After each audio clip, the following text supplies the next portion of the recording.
Welcome back to the Flex Diet Podcast. I'm your host, Dr. Mike T. Nelson. On this podcast, we talk about all things to increase muscle performance, improve body composition, increase your longevity, do all of it without destroying your health in a flexible framework. Today on the podcast, I've got my buddy, Strength Coach James from Frontline Conditioning, and we are talking all about just that. Conditioning and aerobic development, and this time it's geared a little bit more towards Brazilian Jiu-Jitsu, BJJ, mixed martial arts athletes, although we do cover a wide variety of topics. We even get into some fuel system stuff and break down some specific protocols you can use yourself or with your athletes, including my favorite go-to interval setup that I don't think I've ever published anywhere. I stole it from a buddy, but I make sure to give him credit in the podcast too. So if you want to learn all about aerobic conditioning, even if you are not doing Brazilian Jiu-Jitsu or mixed martial arts, a lot of the principles that we talk about are going to be very similar for anyone who's lifting and wants to do aerobic conditioning at the same time. So I think you'll enjoy this podcast, and this is brought to you by Tecton. So if you're interested in trying an exogenous ketone, which I know sounds crazy, it's a ketone molecule that you can consume as a supplement. In this case, what they did is they have a unique molecule, which is a BHB, or beta hydroxybutyrate, which is one of the ketones themselves, and then it's chemically bonded to glycerol. Glycerol is actually just the backbone of triglycerides, right? So fat. So it gets cleaved off and the glycerol goes and does its thing, which can be converted in the liver. And then you've got a ketone floating around your bloodstream. So far in the data I've seen, you can't just consume the BHB molecule by itself. Everything I've seen so far shows that it doesn't make it past digestion. You basically just whiz it out. So that's not good. So with this unique ketone, blood levels of ketones go up, and I personally like using them for a little better brain function later in the day, especially if I've been really busy on some cognitive tasks. I've been doing a lot of writing and tons of deeper work, I guess you could say, lately. I find that they're quite beneficial for that. Each can has about 10 grams.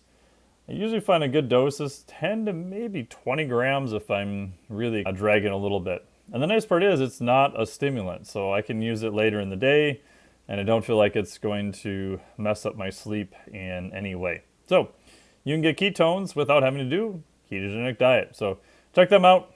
I am biased because I am the scientific advisor over there at Tecton, and I am an ambassador, so I do make some coin if you decide to purchase. But go to the link below, and you can also get a percentage off too, which is great. So far, everyone seems to really enjoy them. And if you have any questions, be sure to let me know. Also, this podcast is brought to you by my daily fitness newsletter.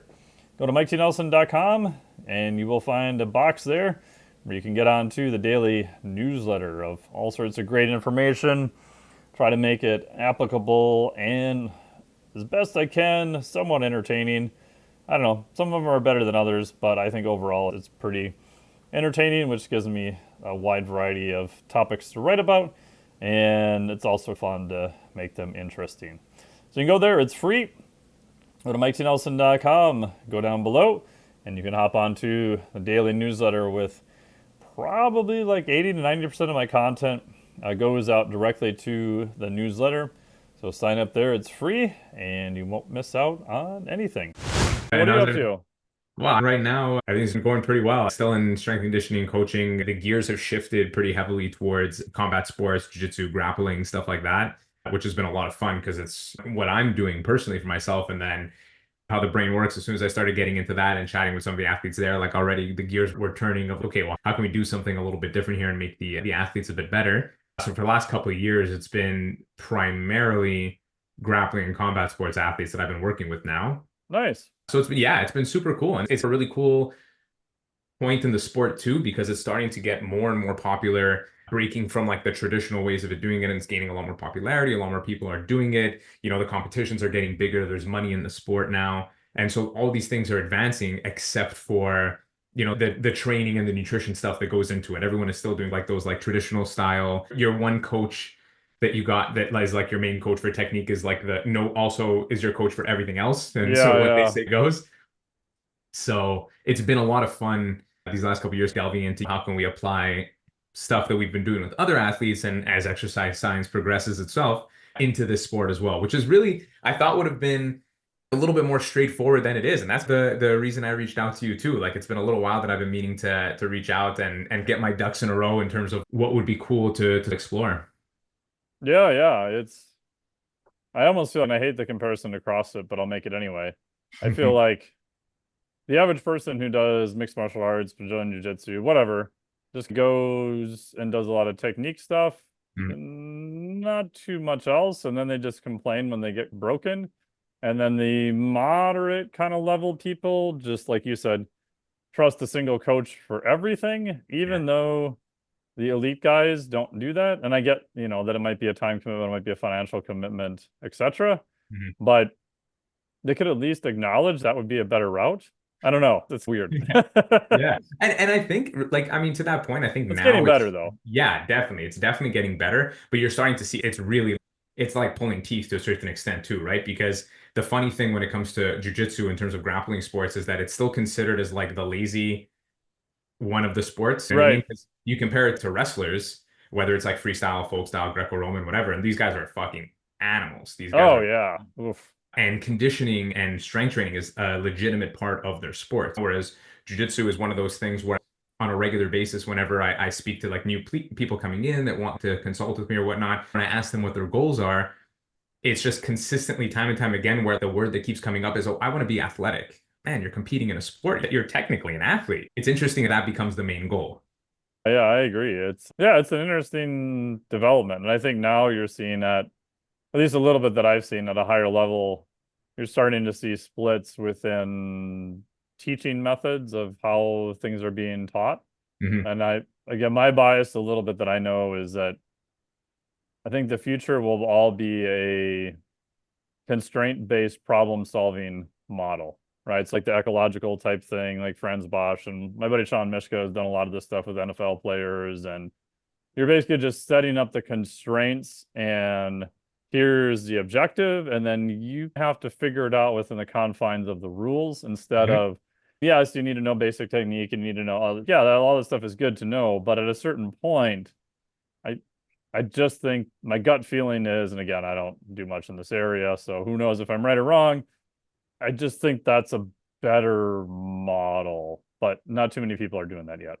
Yeah, it's so funny, yeah, because that is like a big debate in the skill acquisition coaching space in jujitsu as well, right? It's Right. exactly that. It's ecological approach, ecological jujitsu versus your traditional. Do you just drill a move a bunch of times, or do you work on the context in which you might want to apply one technique or the other, right? And so that's again, and it's I find it so funny that you see the advancement in one aspect of the sport where they're really trying to pull from what's working really well in terms of coaching and skill acquisition in that sense and building a better brain and learning how to do these things as athletes.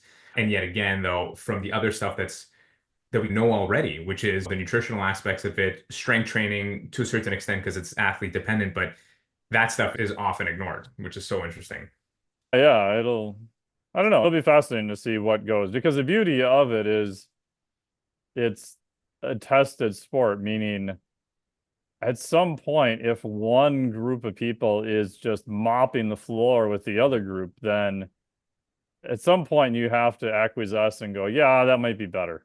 We're not at that Yeah. point yet, but if that happens, if it ends up being that simple. I think that I don't know if, yeah, exactly. I think simplicity, I don't know if it'll get that simple, but I Right. think that you'll see some standouts one way or another. And like Oh, in for my sure. opinion of it is just, if what I see, and this is anecdotal, right? Because it's just based off of a lot of the guys that I'm training, just in terms of how much more they can get out of their training volume on the mats, just in terms of like understanding, that you can't redline every single day. And it's not like a who's going to carry the boats kind of deal of just Yeah. work yourself into the ground all the time. There could be an actual progressive approach to training volume, even if it's sparring and time on the mats and stuff. But it's finding time for both of those things, because the other part that is really interesting is that it's still such a like strength, it's still such a demanding sport on your body, like muscularly and strength wise too, right? So even when we talk about training volume and lifting volume, there's always this delicate balance between, if you're going to do a double on that day, you're going to lift at some point in the day and then go spar or do some sort of technical work. That's still volume that you're getting in on that muscle tissue too, right? So that's going to affect your overall ability to recover, and then how many sessions can you possibly get in that range. And so it's finding that happy middle ground, which is really I think that's going to be like the main thing when we can figure out a way to measure and manage that volume in a pretty accurate way. I think that's going to change a lot.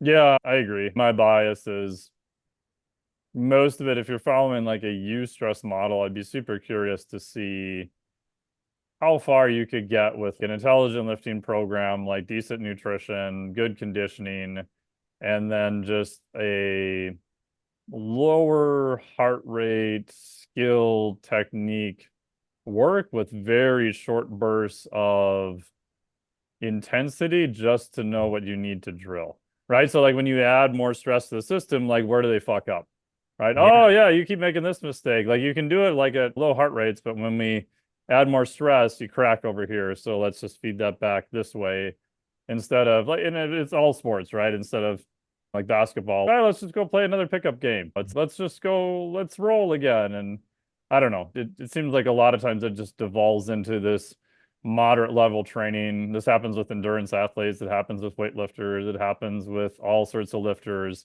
Everyone just collapses to this middle thing. And I think you do better with more of a polarized approach. So I'm 100%, I agree with that entirely. The difficult part is finding out how to still, get people to understand that you'll still see progress that way. If not, you might even see better progress that way.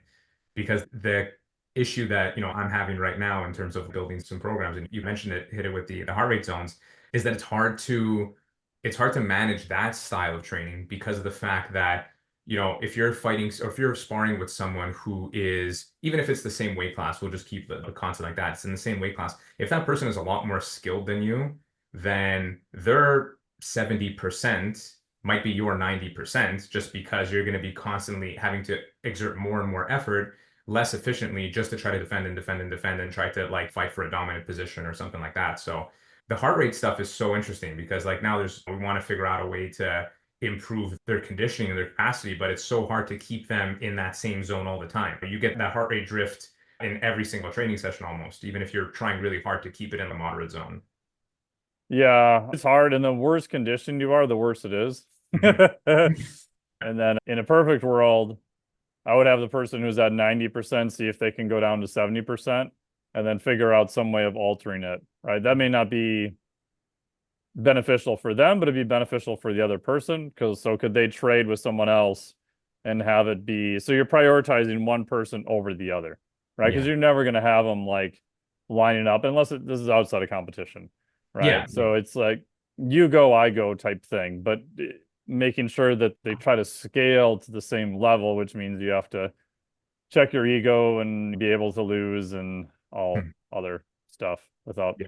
devolving back to the middle of I gotcha. Yeah. Exactly. Yeah, yeah, yeah. At what point can you keep people away from I just want to be alpha at this point and just show my dominance in one way or another. But Yeah. it's the one of the interesting points, and one of the reasons I wanted to set this up and speak to you about this is just because I've noticed so much of your content also and like being centered around the aerobic training, cardiac development stuff. And I thought it would have been super interesting because in a sport that's non-traditional in the way that most like field sports or track sports, athletic sports are done, even outside of the mats, trying to work on building their conditioning or cardio up. It's something where I'm trying to feel like if we don't have that perfect system where we can pair people together and get others to really recognize where they should be in training to get the most out of it, what's your approach on training outside of that? Are you still using heart? You think you would still use heart rate zones to train that, or would you use your classical cardiac development stuff that you've been doing, or do you think that the approach has to be different too?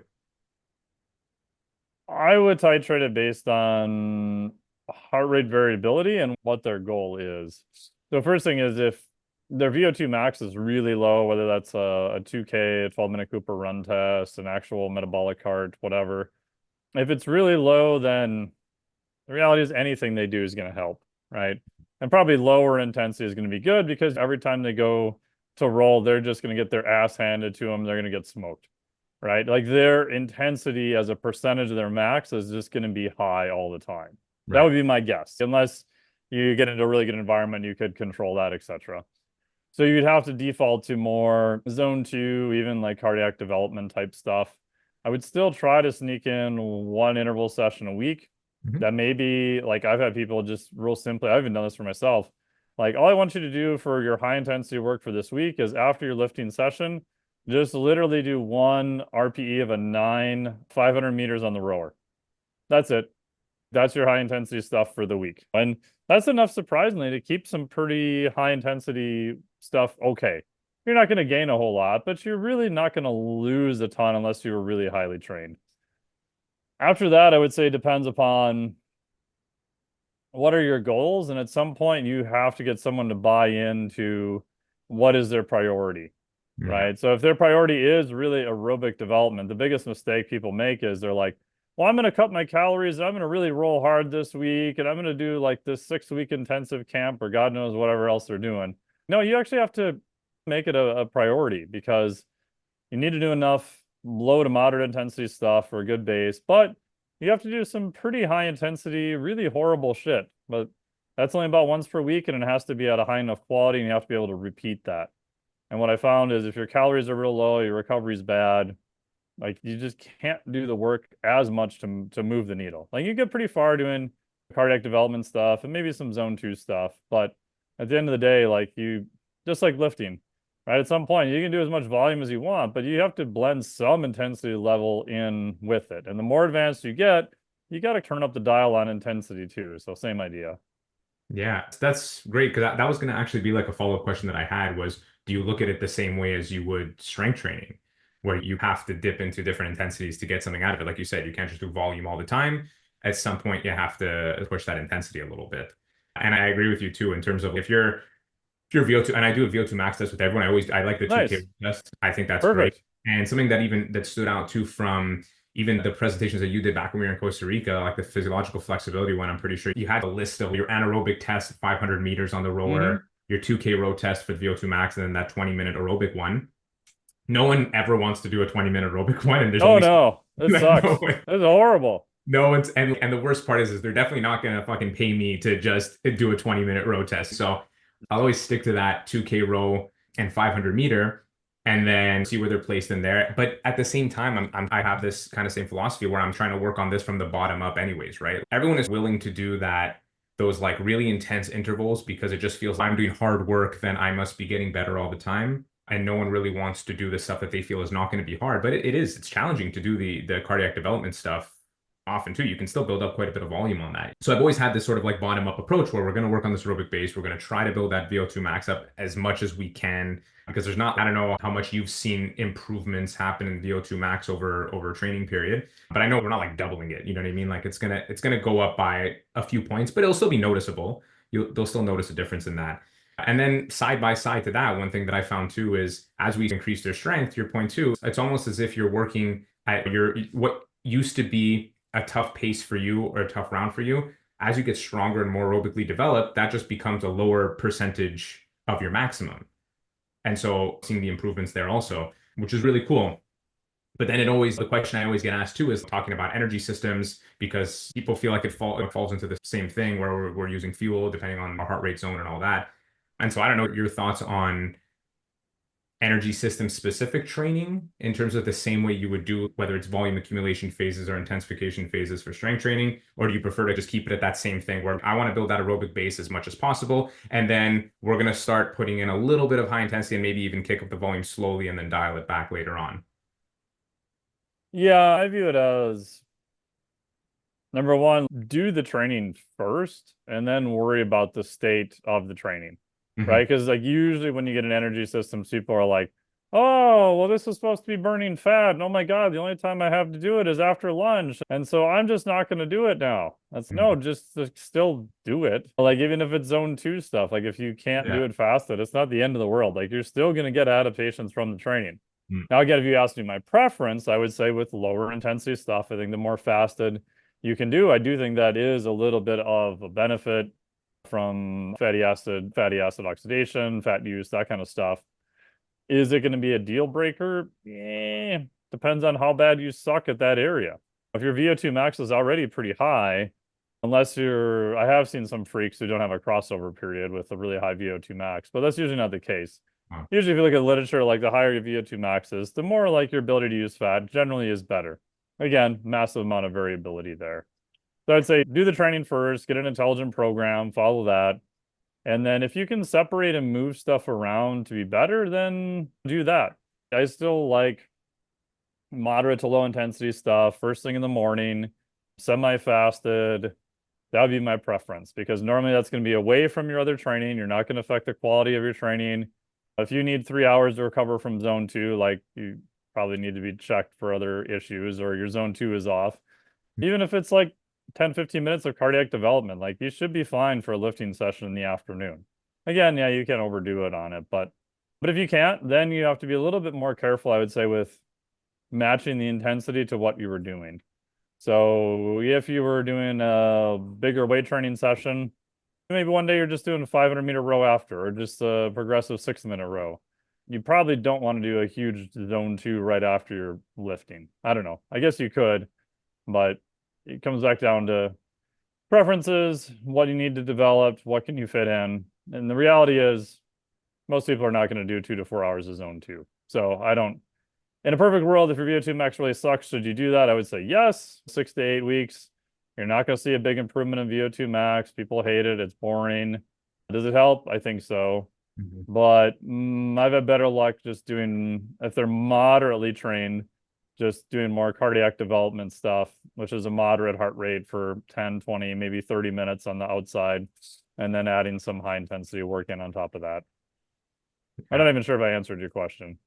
No, to be honest with you, it's you did, because really the questions too are just like it's just probing into this sort of new space for it. Because to your point, it's hard to because the sport makes it hard to nail down heart rate zones in the way we compete, and because there's no unless we really build up such an aerobic base, even in competition, it's going to be very hard to keep that heart rate low, or at least in a respectable place, unless you're super, super well conditioned, just because of the Yep. fact that you're fighting another human. And so, regardless of being stressed about that in general and the adrenaline dump, there's still always that aspect too, which is also a huge factor in this is like, how technically efficient are you?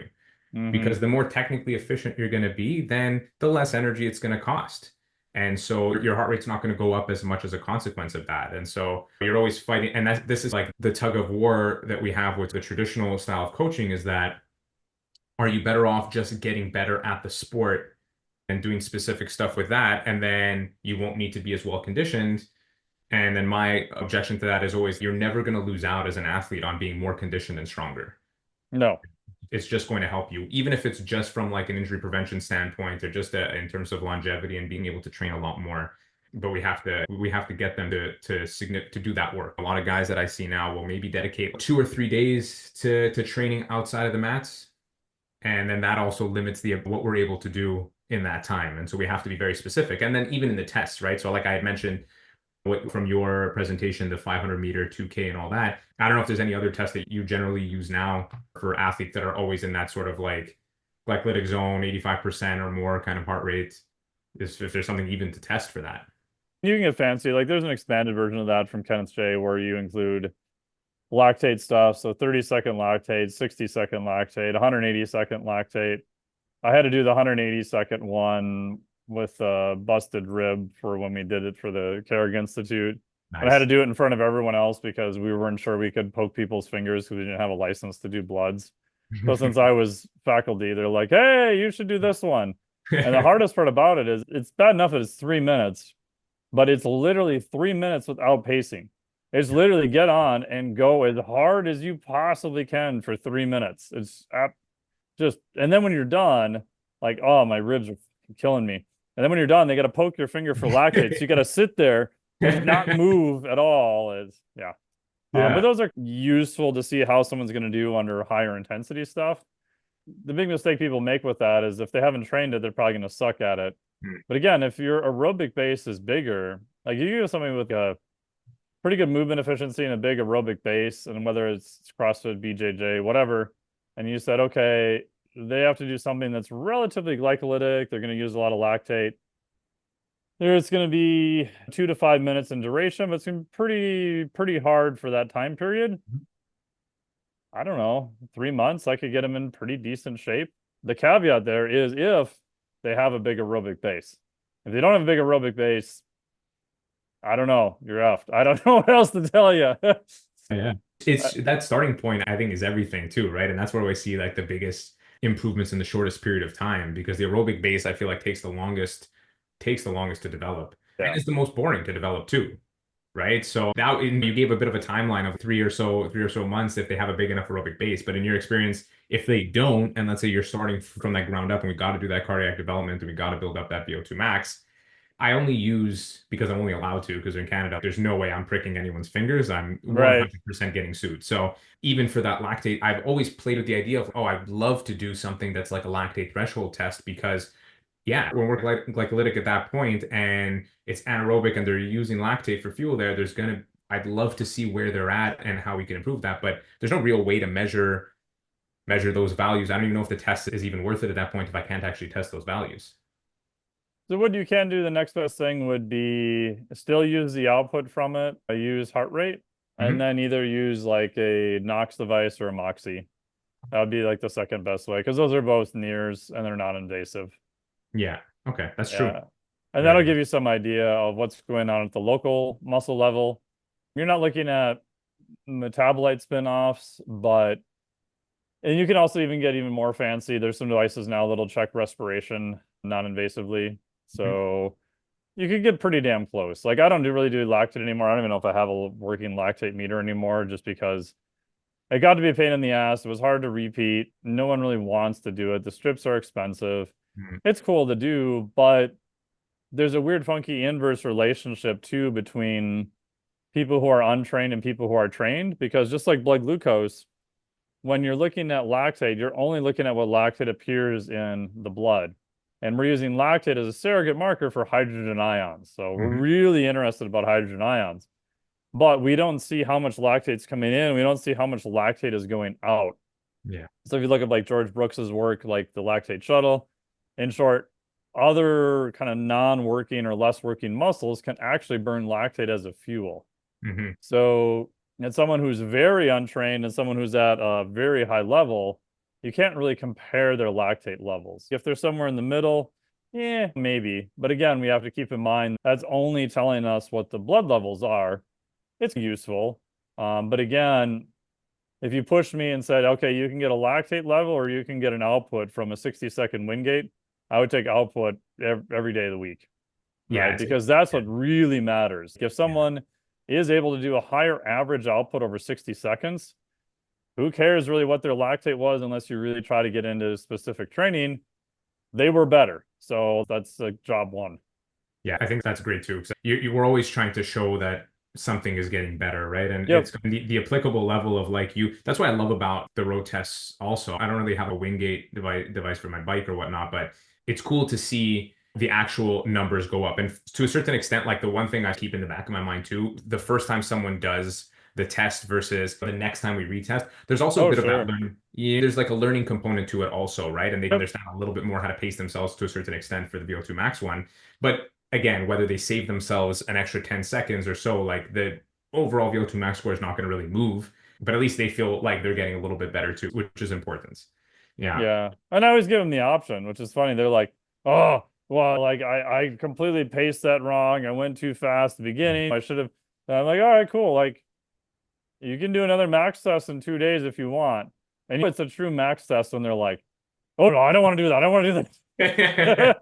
If they're like, exactly. yeah, bro, I'll do Yeah. one tomorrow. I'm like, Yeah. you didn't really do a true max test. And yeah, there is some learning effect, but and I've had people do that. I've had one person do it 3 times in a week. They got a little better, but it wasn't massive, right? Because they goofed the next time. They went too slow at the beginning and they tried to make up for it Yeah, at the end and they just were exactly. so fatigued they couldn't make it up. So Yeah. you always, it's funny, it's just like when I used to teach snowboarding, everybody thought they started with the wrong leg in front just because it was hard. Everybody thinks they did the wrong pacing technique. And there is definitely pacing technique, there's skill, there's learning effects, there's all that stuff. But in my experience, it's not quite as big as what people think it is in their head. Yeah, I can see that. I can definitely see that too. And even if it is, am I going to really split hairs? And like you said, do you really want to do it again in another couple of days? And most people don't want to do it in the first No, place. no.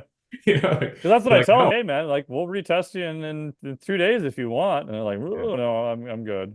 Yeah, exactly. Exactly. And so even coming from there, once we get that data afterwards and we're like, okay, cool, I have that baseline data. We're gonna, and again, like I said, it's very rare that the first people, it's like there's only, I think one person I can think of off the top of my head that came in with a really strong VO2 max and he did his 2K row in I think 623 or 622. Holy Uh, shit, that's yeah, pretty good. That's damn good it was for very good. like people I've tested. Obviously, these are non-elite people, but that's up there. It was very good. By far the best score I've ever gotten from Yeah. grappling. And he was like a college athlete too. He had done like a bunch of various sports and stuff like that. So in a case like his, I'm like, okay, cool. Like you have a very solid aerobic base, clearly above the baseline. And because of that, just in and of itself, we're going to start at a different point in this kind of training process. And now it's about, okay, if we're going to really test out these heart rate zones and see how we can train properly, now we need everyone to buy in and get a heart rate strap or something else to use for that too, right? And so I noticed everyone is jumping on the Whoop train, among other things. I don't know your opinion. I know you're very traditional when it comes to the heart rate strap and measuring that, or the Oura ring too, right? Yeah, it depends on what you're doing. So like the new version of the Whoop, what I've seen, I don't know if I still trust it for exercise. I don't have enough data to say yay or nay. The new Apple Watch is okay for exercise. The new Garmin is okay for exercise, or probably not the best for exercise. The issue is anytime you run an optical, there are some optical ones that do run off of the forearm and the bicep, and some of those can be pretty good. Joel Jamieson's tested a bunch of those, and there's some pretty interesting data on those. But the main issue with the optical is you're not looking at the electrical signal. So you're looking at the surrogate as this Yeah. basically this pulse goes by. And if you have tattoos, you have darker skin, like they switch the colors of the lights to try to get around this. What happens is it'll generally miss the top portion unless you're there for a suspended period of time. And it's also very slow to respond, probably due to the algorithm, what they're doing for averaging and a bunch of other stuff in the background. So I remember when I had I was a Phoenix 5. Hmm. 5? Yeah, 5. Is that Um, Garmin? Garmin, yeah, I have a Phoenix Mhm. 6 now, but Yeah. and I first got it, I was like, oh, this is cool. Like I just didn't put my heart rate strap on, totally forgot about it. I think I did a 2K on the rower, and it said my max heart rate was like 141 or something. I was like, what the hell? I was like, that was, and I looked at my time. My time wasn't that far off. Yeah. And I was like, I wasn't snorting beta blockers. I don't know what's going on. Hmm. And so then I put the heart rate strap on, and then it was normal. I think max was like 175 or 4 or something like that.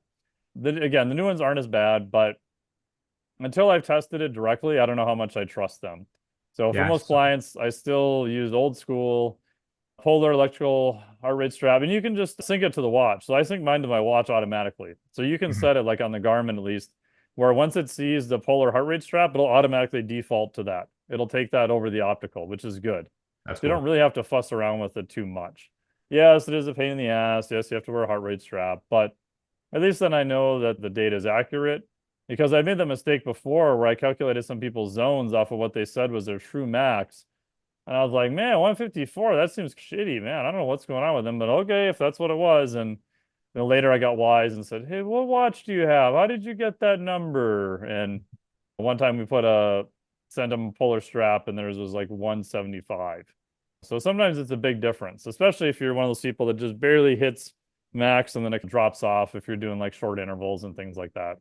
Yeah, I've noticed that too. And like the Whoop, the reason why I think it's getting very popular, well, number one, that a lot of they're seeing it in a lot of places, but I used it for a little bit because I was very curious testing it out since everyone was on board with it. And they have like us, they have a setting for jujitsu, which again, like I'm not a big fan of proprietary algorithms when it comes to stuff like that because I'm always wondering like Where are you? Because obviously you're going to create an algorithm that's going to make me feel really good. Like you're trying to get me to buy into this thing too. You know what I mean? Oh, So sure. it's like with cardio machines, right? Like different brands of cardio machines when they have their heart rate sensor on there, or they're telling you how many calories you're burning. Like there's a bit of an incentive for them there. But the thing is that as I used this was actually Dean that sent me the video on this because I Oh, know him yeah. for a little while. There was a comparison video that someone was doing where they had the polar heart rate strap and then they had put the whoop on various points because you're able to like strap into to various points of your body. And the bicep, where the wrist was maybe compared to the polar strap, was in like the mid to high 60s in terms of accuracy. The bicep was at like 96, 97% Yeah. as accurate, which I thought was really cool too. And the other thing is trying to get people to, because you're not going to wear a watch while you grapple. You can't do that while you spar. The wrist for the whoop is a little bit, even that's going to be a little bit tough when you're grip fighting or trying to choke somebody. The heart rate strap is something that I know a lot of guys wear, though there's a sort of a situation where it tends to disconnect depending on what your body position is. If you're very like concave there, it'll tend to disconnect. The bicep strap has been pretty good, actually. Nice. So that's something that's a cool way for everyone to see where they're at in terms of the rounds and see what that average heart rate is at. But then you still run into weird things because then I had someone who just got it and they sent me oh, hey, what do you think of my data? And for some reason they had spent 15 minutes. Oh, very cool. They had Yeah. spent they had spent 15 minutes in zone five, which exactly where I was like Yeah. that's very for a 60-minute training session. I was like, no, there's Yeah. no way. Hmm. That's an insane amount of time to spend there. And I know that they're even if they're not conditioned and the heart rate is spiking up and whatever, like it still doesn't make any sense. So that's where it gets a little bit fishy. Yeah. Another trick. I don't have my puller strap here, but for even lifting, I don't know why it took me forever to figure this out. Take the puller strap and then slide it under like the left side, like underneath your pectoralis, because it's less likely to get bumped. And especially if you're bench pressing or bringing the bar down, you're not going to crush the little thing all the time. And if you're Ah, grappling, yeah, you can still get it. It's not perfect, but it's less likely to get in the way at that point. that makes a lot of sense too, because it really is that. It's like where the sternum is. As soon as you start to like kind Yep. of like bridge and frame, they'll disconnect. But that's really interesting. I have to try that one out. Yeah, that Super actually helps quite a bit. So whenever I'm lifting or even rowing, I'll move it over to the left side. cool. That because I used to ping it when I was rowing and I get pissed off and it was just annoying. And I'm like, hey, oh wait, oh, just slide it over. There's nothing worse too than being in like a long row and you're just getting upset already during it for something else. It just makes Yeah, the experience awful. yeah. And it's usually like right about almost that point where I bring the handle back to, so it was annoying me. Yeah. That's but you know what? At least you found the method. I'm gonna have to try to use that because that's the thing too, right? Let's say we track heart rate consistently in both your lifting and then we do our kind of direct cardio work. And then in rounds, you know, in terms of what you're, my God, this thing is really responsive to me today. If I do this, does it give me anyway. I don't know, man. I think I just have a way with machines here. You know, what when you see that transition into jujitsu and like your sparring sessions, if you're working someone, you're really trying to build up that aerobic base. Are you just simply looking for them to have a lower average heart rate or a lower max heart rate for the same like subjective difficulty or the same, that they're working at? Yeah, in jiu-jitsu, you probably won't be able to do it because there's just too much variability. But what I have done with people is, like I may do a sub-max 6-minute test. Like, so I do that a lot with people. Rate your RPE, give me your heart rate profile, your average heart rate, and give me your watts. So I just was emailing this to a guy who was at our talk in the Netherlands about this too. Over time, if your 6 minutes is fixed, right? So time is fixed. If you're going farther, hey, that's better. If your heart rate for the same distance, because time is fixed, is lower, hey, that's also better. Or if your RPE felt better, then that's obviously better too. And it's simple, but it's funny how many people don't track those basic things. And that could all be done sub-max, right? So that is like progressive 6-minute thing where you just get on in the morning and do 6 minutes and your heart rate should go up. And about 3 minutes into it, you should be at your quote unquote almost your max heart rate for that. You should actually hit your max heart rate for that in the last 30 seconds. It's not a true max. It's maybe 10 beats off your true ultra max, but that works really well. It's enough to get one of those sort of intervals in for VO2 max. You don't have to warm up unless you've got some really serious movement issues. And then if you do that 5 to 6 days a week, let's say you do 1,500 meters, which is relatively easy to do, like that's a pretty good distance, right? And if you said, hey, I could add 5 or 6 high quality 6-minute intervals to your training aerobically per week, that's pretty cool. I'd take that. And it literally is about 6 minutes per day. So for people who are really time crunched, who want to work on some cardiac development, some aerobics, some VO2 max, I'm like, get a bike, get a rower, put it in your house, and just do that. I don't have as much luck with train people on the bike because it just takes a lot longer to get into a higher heart rate. But unless you're like an elite level rower, I don't know, it seems to work pretty damn good. Yeah, this is actually, I read this one, right? Didn't you wrote about Yeah, you I wrote did in the about newsletter recently. Yeah. is that the P6AA one? Yeah. So what made you like how did you come to that sort of 6 minute standard fixed interval? Is it something that came from research or just like some anecdotal stuff with clients? Kind of both. So when COVID happened, I was like, oh, well, I guess I might as well work on my aerobic base now. I'm not teaching. I'm not going anywhere. I've got all the shit in my garage. I got a freaking metabolic cart, Moxie set up, Nox set up. I have all the stuff to do it. And I was also testing a bunch of cold water immersion and stuff then too for the Phys Flex course. And I was like, okay, so I did that for almost a year. It definitely helped, definitely got leaner, everything went up. But then I realized I'm like, oh man, shit, what do I do now? I don't have an extra 40 minutes to do cardio and cold water and all that stuff every morning like I did before, on top of lifting.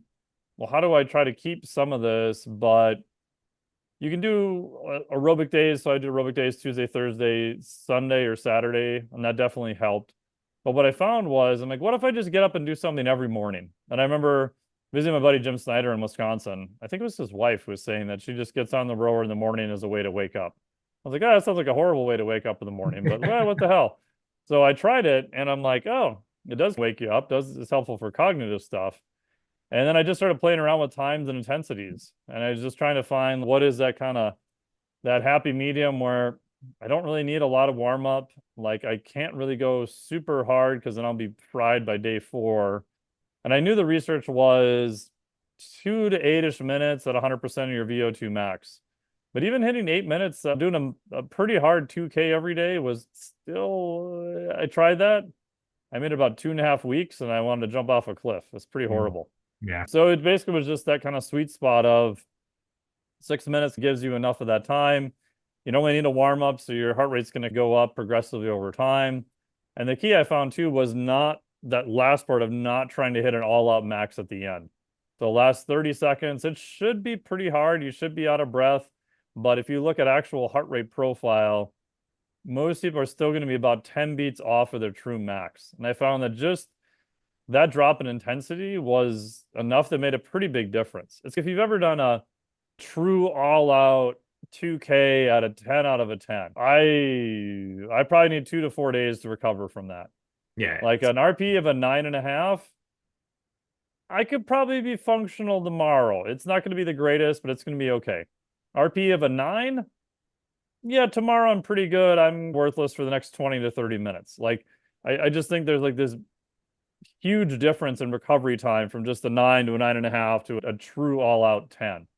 And I found with that, like at the end of it, your RP is maybe an 8.5, somewhere in there. So it's intense, but you're staying below that sort of threshold where I don't know. There's something about recovery potential just gets to be this, you're on this exponential part of the curve for some reason. That's very cool. So the goal of it too, right? You're basically going up through these heart rate zones during the 6 minutes. Yep. Right? So you're drifting up between there. So even as you come up into those higher zones, it's still able to work on that on the entirety of the kind of, you're still developing cardiovascular system just as good as if you were staying, let's say, in one zone for a longer period of time. I think so, because you get enough high intensity work that it transfers. Let's see, I did one the other day. Let me see if I can pull it up on my, I don't know if it'll show up on the camera here, but let's try an experiment. So, okay, logbook. What did I do? Yeah, so here's one. So I did 6 minutes. I did a distance of 1,534 meters, average pace 157. And heart rate zone 5 was 1 minute. Zone 4, 2 minutes, 22 seconds. Zone 3, 1 minute and 18 seconds. And the rest was zone 2 and zone 1. So generally, if you, I don't know if you can see this, the shortest. Maybe not. But if you look at the heart rate, you you'll see this kind of nice gradual profile. And then you'll notice that probably about a third-ish of the way, like you're already going to be in like zone 3 and above. Yeah, because it just seemed like from the numbers there, you were in zone three for the shortest amount of time. So I wonder, is that just a conditioning thing in terms of how quickly your heart rate from that point jumps up into the next zone? Is that something you want to widen in terms of spending more time at zone three? Or is that just a sort of a natural progression that's going to happen? Yeah, so what I do is I do it by RPE. So I Hmm. allow my distance to vary. And what I'll notice on days that are good and I'm a little bit more aerobically developed, I'll probably hit like 1550 to 1575 meters, and I'm probably doing pretty good. If I'm hitting 1545 and around there, I'm probably okay. And so what I notice is I try not to push the intensity of heart rate anymore, but over time, I want to try to see if I can get a little bit more length. And if I'm really feeling horrible, I'll sacrifice length for RPE, meaning I don't want to redline my heart rate to try to make a distance. Because I tried that. I wanted to fix the distance and fix the time because it's a hell of a lot easier to tell people what the fuck to do then. Yeah, And yeah, what I found yeah. was there was just too much variability day to day. Like some days I would hit 14, 15 if I'm really out of shape. Like my minimum, my floor, unless I'm sick, I'm sorry, 15, 14. So my Mhm. minimum is 1500. If I'm Okay. starting hitting below that, something's really off. So I tell Okay. people over time, like find what your absolute floor is and find, where those good days are. And then just use an RPE of it should be around an 8, 8.5 by the end. And what you'll notice is it'll fluctuate over the course of the week. And then you'll notice it'll slowly, if you look at the averages, be going up from about every 2 weeks or so, you should see a little bit of an uptick. That's really cool. I wonder if there's a difference if you were trying to be specific about an RPE staying at a constant or trying to develop the various zones. Do you think it would work if you did that same sort of protocol, but as opposed to doing it in like continuity, you hit it in intervals? Do you think that would make a difference? Yes. So if I have an actual metabolic heart test on someone, you'll see right away what zones they don't train in, right? Because you'll see all their efficiencies, everything just goes to shit. They don't stay there very long. That does kind of change with testing, and the testing day to day isn't always the same. But Mhm. if you look at enough data, you'll be able to tell right away, like what kind of gear they're missing.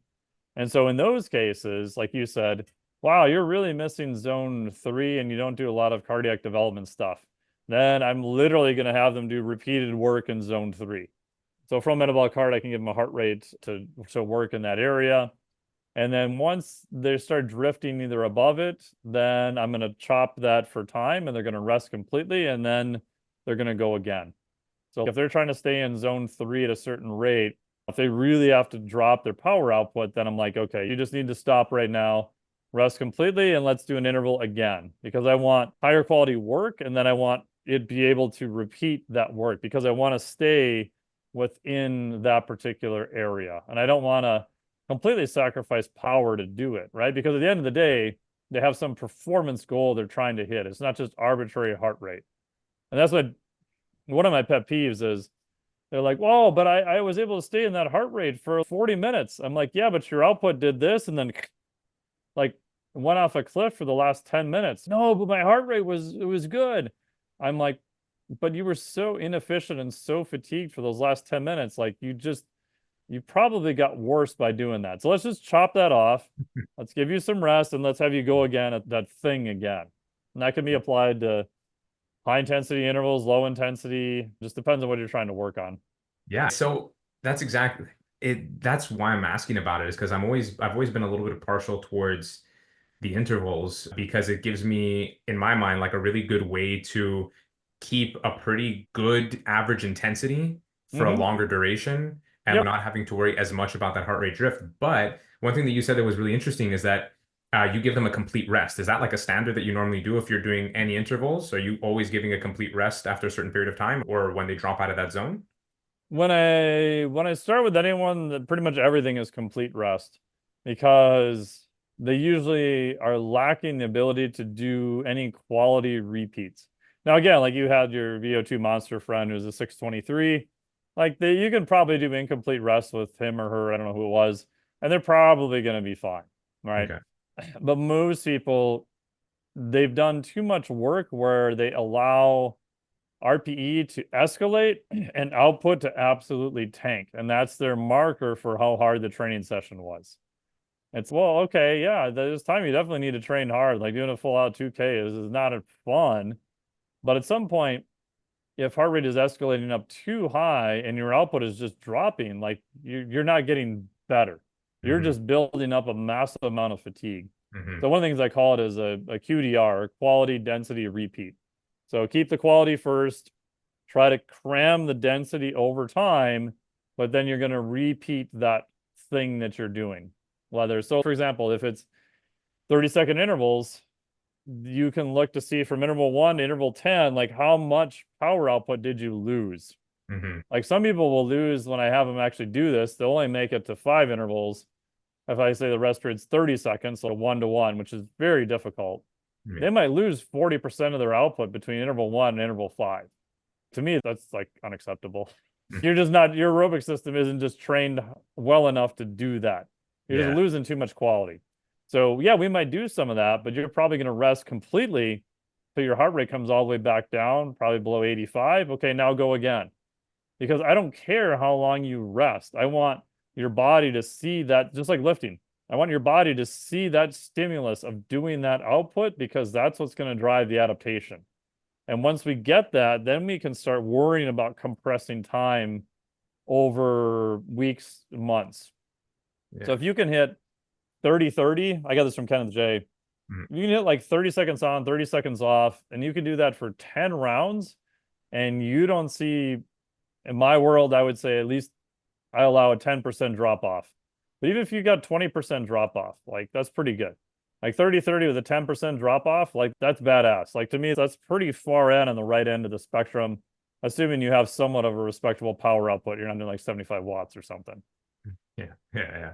Yeah. Do you think that one of the reasons why people go right away for like ratioed work rest as opposed to full rest is because they bridge the two with like cardiovascular training or interval training with energy system work, and they're always just assuming that, oh, the energy system takes 1 to 3 typically to recover, and so they match that. Do you think that's why most people go that way? I just think too many people are lazy when they write conditioning and they just do 1-to-1 for everything. And that's all they hear. You're like the answer is way simpler than that. It just seems to be like a It's just habit-based way thing. easier to write 30-30, 60-60.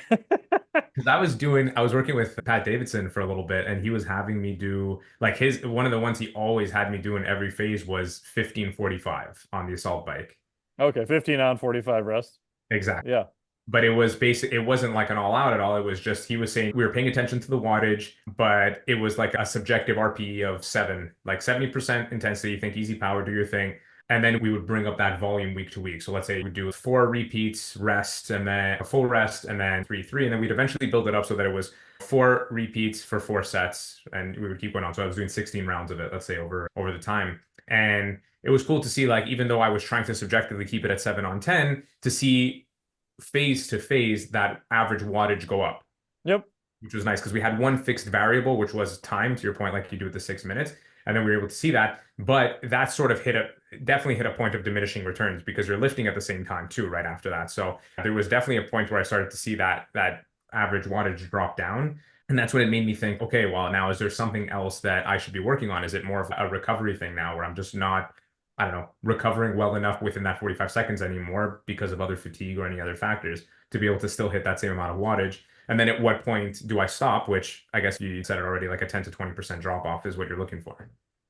Yeah, it also depends on how often you train and what you're looking at, right? So if you're training more frequently and the output, you really need to hit a certain output, then your drop off could be single digits, right?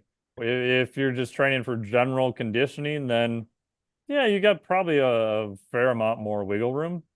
But the issue I found too is that I like that method. I think it's great. Definitely works. The hard part is once you start overlapping energy systems with lifting, I find that the lactate type stuff will just fry people really fast. So you have to not be careful with it, but just be mindful. So if it's and then in that case, if it's the lactate that's going to hold them back, if you're training for a sport that does build up a lot of lactate, do you think that there's any benefit whatsoever in doing weightlifting circuit training or intervals at all? Depends on the sport. So depending on who you talk to, like I'm good friends with Cal Dietz, and he would Yeah. say for a lot of his NHL people, the NHL is better now than it was. But 5 years ago, if I put words in his mouth, he would say, my interpretation of his words would be his top level NHL guys, he would not do a lot of lactate stuff. He would develop their aerobic system, make sure their weight training is good, because he knew they would hammer the lactate system before the season. So he Hmm. didn't really have to worry about it, but he wanted the aerobic system to be developed to be able to handle that kind of stress. Now, Hmm. there's also another paradox where some lactate testing another buddy of mine did in the NHL.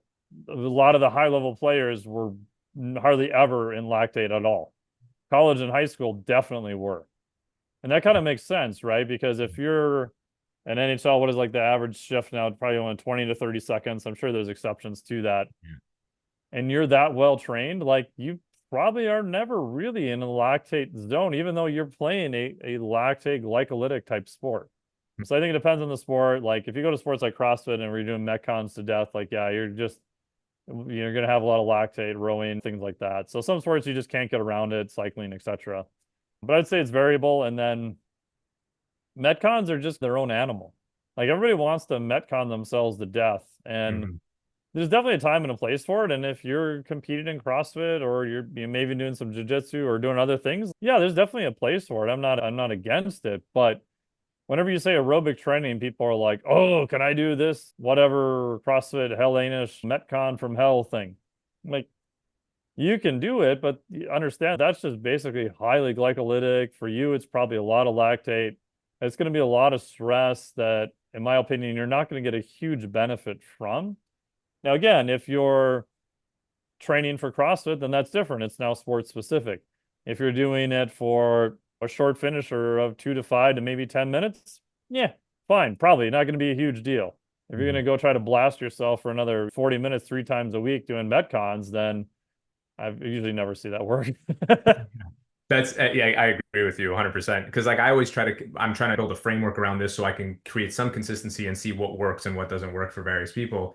And so I categorize this sort of training and like when we're thinking about building up, if we're talking about energy systems, lytic system, if we're talking about like aerobics and stuff like your direct work, which is going to be just purely that I'm trying to get to these heart rate zones. I'm going to use a bike, I'm going to use a roller, I'm going to use very direct methods to get this where nothing else is really getting in the way. The indirect work, which would be trying to still get into the zone, but with some muscular demand as well, doing some sort of weightlifting circuit. Nothing that kills you too much because we still have to worry about recovery too. But the only connection I made with that is just because, again, the sport, like grappling is just so muscularly, like it's so intensely heavy on the muscles as well because we're not just looking at how well you can keep your heart rate under, in the same zone and try to go for as long as possible, but you physically have to force and fight and lift and drop and do all these different things and squeeze isometrically. So that indirect, that's why I use that as an indirect training method for it. And then the sport specific, which is just like we spoke about at the beginning, like you're trying to get X number of rounds in.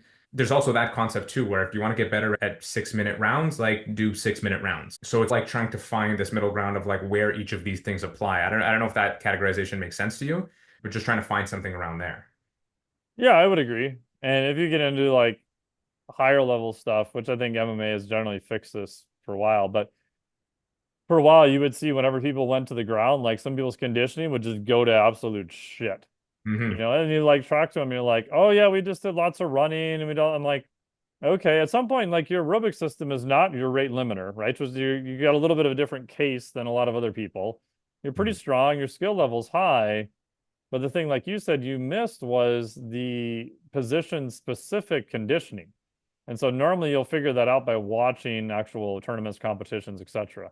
So Hmm. for some of those people, it's okay, sit on your ass and do a bunch of kettlebell presses and a bunch of other weird shit and stuff where you're not standing or running. Like you're purposely trying to get this transfer into your sport and to be more sport specific at that point.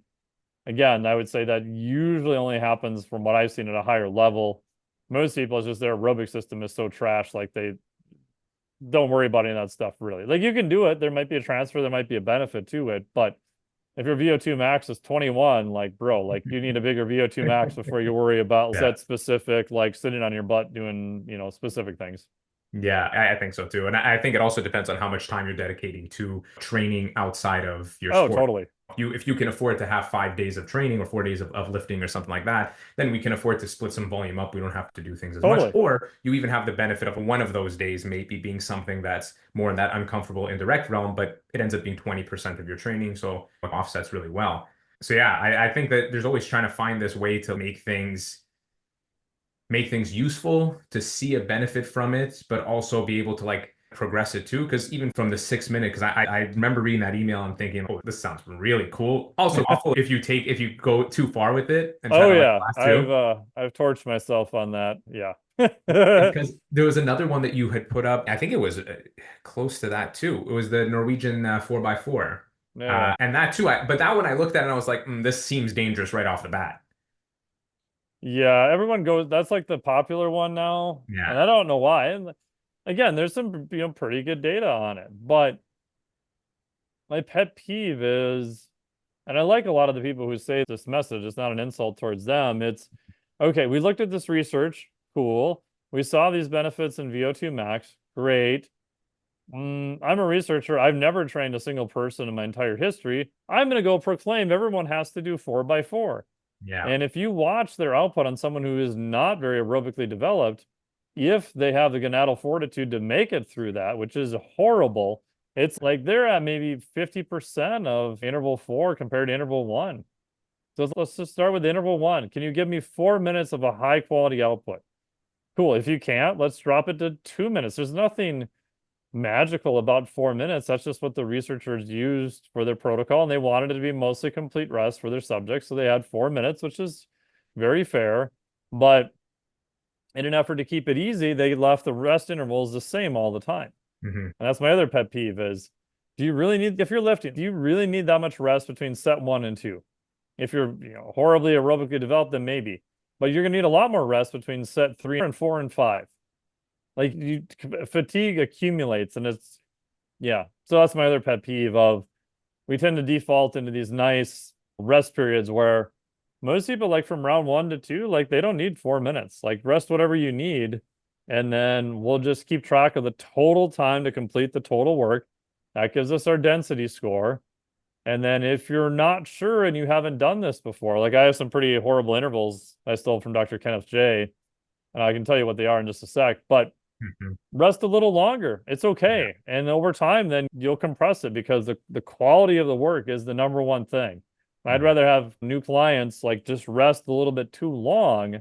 And then next week, okay, great. That was probably too long. Well, we'll just compress it a little bit. Like you're fine. Like you're good to go. Yeah, and that just feeds back right into what you were talking about with complete rest. If you feel completely rested from interval 1 to 2 in 1 minute, great, take your 1 minute. But if by interval 3 or 4, it takes you double that amount of time, well, that's what it takes you. But the goal is to keep that quality. And then, like you said, as soon as that quality drops off, then that workout is essentially done. And so the progression I imagine from there is just, hey, can we get one more interval next time? Yeah, it's the same as weightlifting. It's like Yeah. volume, density, intensity. Mm, Intensity is how hard did you go on the interval? What is your output for whatever time you're doing? mhm. Density is just how many intervals did you do or how much work did you do over the course of time? And then volume. I'm a big fan of adding volume. Like I've taken like the 4x4 method. I've had people go out to 5 or 6 rounds sometimes. Wow. I don't recommend it. Like it's not fun, but Yeah. if people have the time and they are looking pretty good at the end of round 4 and they're feeling pretty good, I may add more volume first before I try to compress the density. Because if I were to guess, my guess is volume would be a more, I don't know if more better is a word, but a more direct stimulus for their physiology, right? Because you just did more high quality work. That's Yeah. like the name of the game. I think, yeah, absolutely. I think that there's very few, from what I've seen, I think there's very few things that you're looking purely for an increase in intensity to measure and get better. Because again, you can only do high intense work. It's going to be very hard for you to increase your volume on super, super high intense work. But if you get Yep. to that middle ground and you're able to increase the volume in a really moderate and even like moderate high zone, I think it'll do more for that top end than just trying to go as hard as you can and then not being able to recover from it. Yeah. And there's also nothing magical about that you have to progress week to week.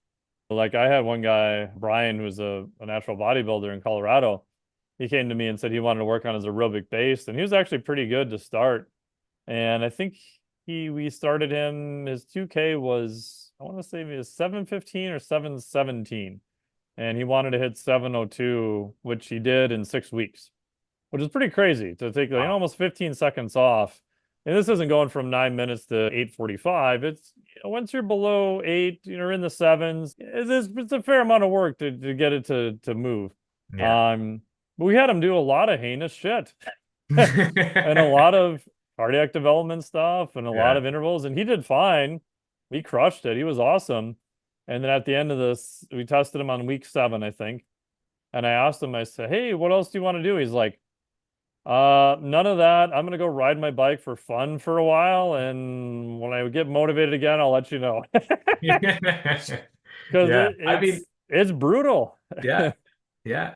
Absolutely. That makes sense. And it works. And it's like with most things, it's like, how long can you sustain it for? Yeah, Because and it I knew could, we only had a few weeks. Like you said, I want to do this. I've got about 8 weeks. I'm like, yeah. great. Are you okay going hard? He's like, yeah, man. I'm like, whatever you want. I'm like, perfect. And again, he could handle it. Like his outputs were staying where they needed to be. Hmm.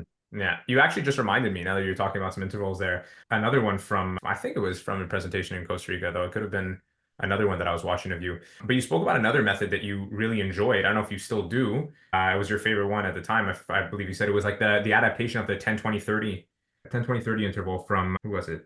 Oh, from I think Kenneth it's, J, the Majorn intervals, yes, whatever exactly. Thor's hammer is. Yes, Yeah. yes, yes, exactly that one. Yeah. That Those was are the horrible intervals I was talking about. that was okay. It was that one. Yeah. I stole this from Kenneth J. And if I had to pick one thing that'll increase someone's, God, everything from 500 meters on a rower to a 20 minute, this is probably the intervals that I'll go with. And so what it is, you start off, you do your warm-ups, Hmm. and then round one is 100 meters at 170% of your VO2 max. So what you do is you take your 2K, you figure out your watts for your 2K. That's your 2K, that's 100% of your VO2 max. Hmm. So you take your 2K watts and you do 170% of that. Right? So if you look at Tabata stuff, it's 170% of what their VO2 max was. Okay. So, but you're only doing that for 100 meters. But then you rest 30 seconds. Round two, now you go 200 meters, but you're doing 150% of your 2K output. Rest 30 seconds. Now you're going to do 300 meters at your 2K output. Rest 30 seconds. 400 meters at, I think it's 85% of your 2K.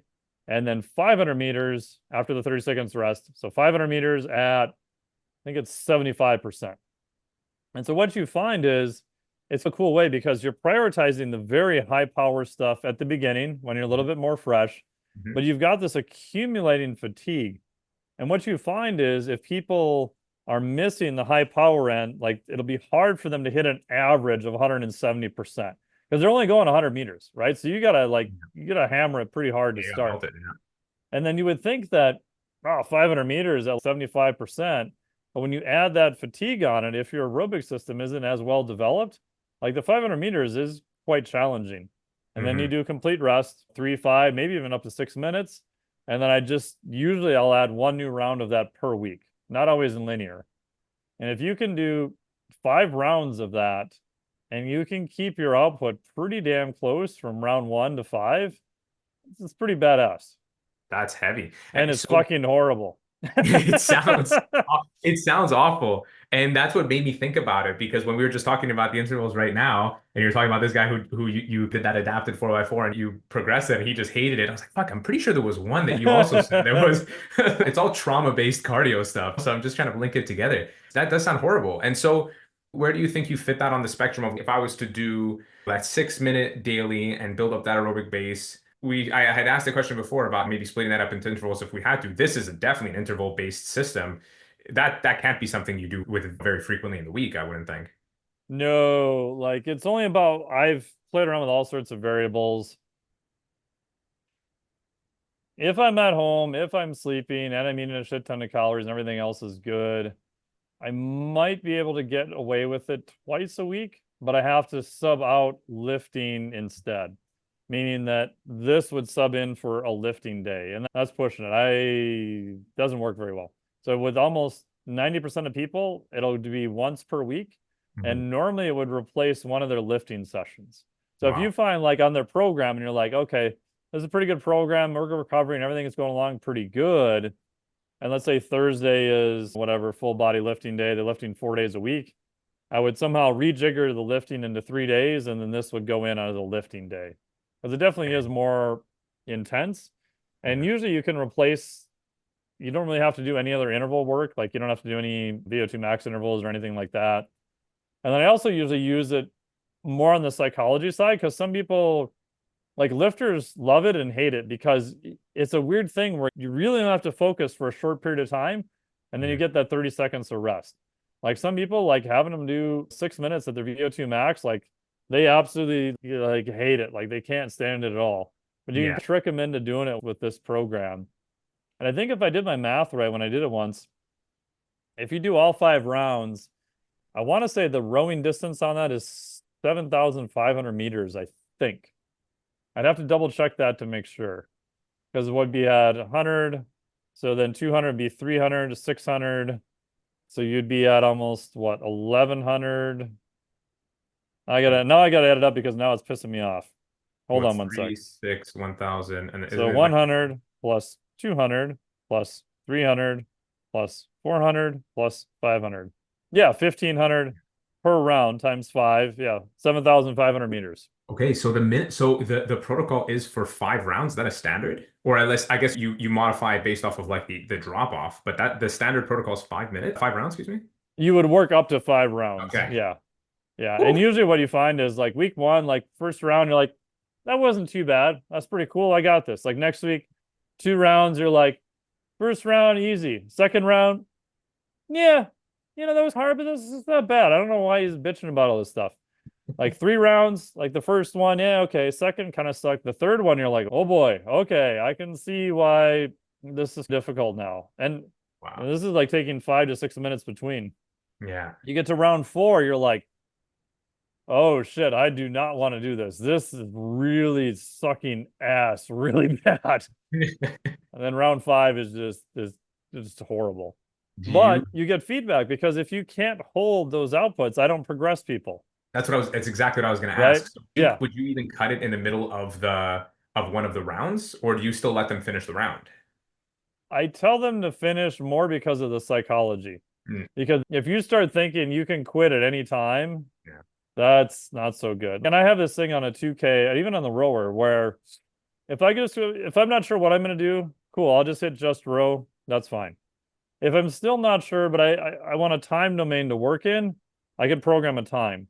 Hmm. But if I program a distance, then I have to finish the distance unless I am 100% convinced I'm going to have some catastrophic injury and blow a disc in my back or blow my knee out or whatever. Yeah. Because I found it's too easy when you're doing a 2K and let's say an RP of a 9, it's a test day, you're halfway through and you're not going to get a PR. Mhm. There's just no way possible. It's so easy at that point to just be like, fuck it, I'm done. And then you start getting that stuck in your head of, I don't know, today's not very good. You can just quit at any point, really. It sucks. Or I like that I have to decide going into it. Now I can choose to do 8 minutes or 7 minutes or 6 minutes. I don't have that restriction. But for me, I found mentally, if I program a distance, then my brain doesn't have the out of stopping early. I have to suffer through it, so I might as well just do what I can.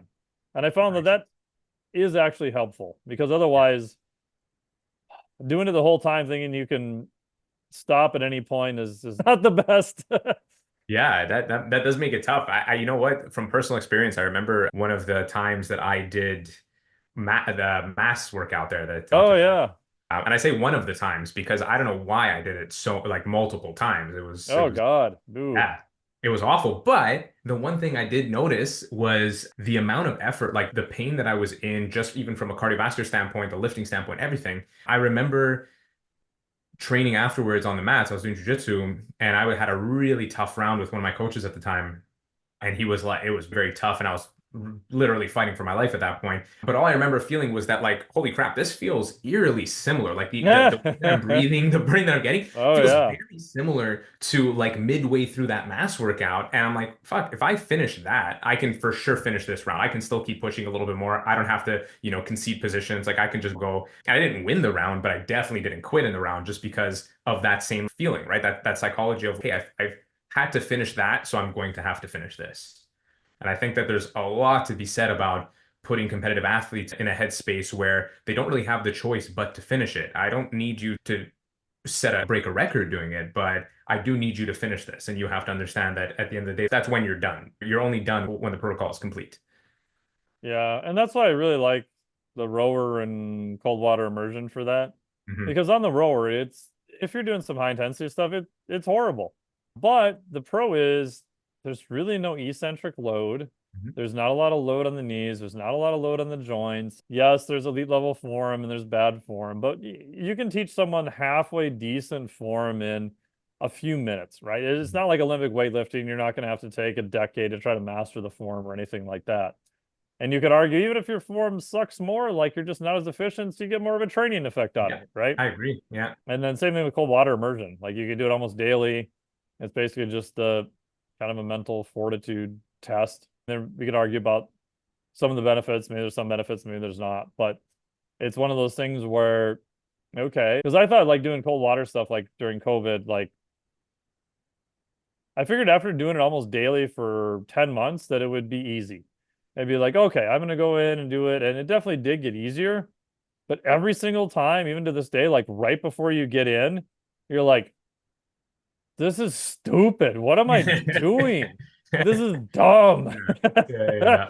Like that little voice of, you shouldn't do this. It's hard. Like just Yeah. never completely went away. Yeah. Speaking about that though, have you, is that still obviously still something that's part of your routine if you're doing it somewhat daily now, depending on the tattoos? But have you noticed any significant benefits? Because I remember it was a pretty big portion of your physiological flexibility presentation too, when you're talking about heat and you're talking about cold. So has your opinion changed at all on that over this last few years?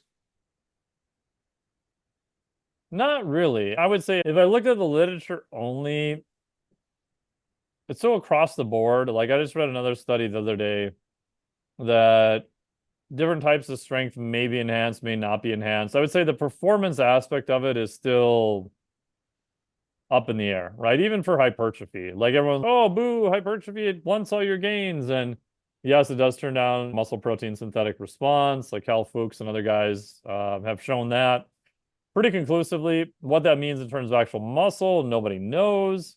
Greg Hoff did a study in Australia. They used both hot water and cold water.